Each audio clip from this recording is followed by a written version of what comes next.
Railway സ്റ്റേഷന് കിഴക്കുവശത്തുള്ള മാലിന്യ വെള്ളക്കെട്ട് നാട്ടുകാർക്ക് ദുരിതം വിതയ്ക്കുന്നു.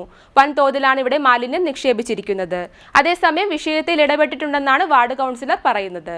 കായംകുളം റെയിൽവേ സ്റ്റേഷന് കിഴക്കുവശം റെയിൽവേ ലൈനിനോട് ചേർന്ന് വരുന്ന ഭാഗത്ത് മാലിന്യ ജലക്കെട്ട് നാട്ടുകാർക്ക് ദുരിതം വിതയ്ക്കുന്നു. ചാലുപോലെ കിടക്കുന്ന നീർക്കെട്ടിൽ വൻതോതിലാണ് മാലിന്യം നിക്ഷേപിച്ചിരിക്കുന്നത്.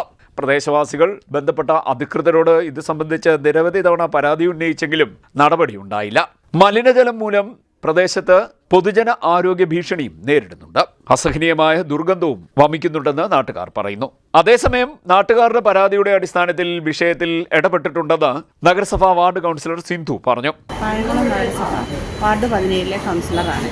കായംകുളം നഗരസഭ 17-ാം വാർഡിൽ റെയിൽവേ സ്റ്റേഷന് കിഴക്കുവശം താമസിക്കുന്ന പ്രദേശവാസികളുടെ പരാതിയുടെ അടിസ്ഥാനത്തിൽ റെയിൽവേ സ്റ്റേഷന് കിഴക്കുവശമുള്ള ചെറിയ വെള്ളക്കെട്ടുള്ള തോടിൻ്റെ ഭാഗത്തേക്ക് റെയിൽവേയിൽ നിന്നും മാലിന്യങ്ങൾ നിക്ഷേപിക്കുന്നതായി ശ്രദ്ധയിൽപ്പെട്ടു.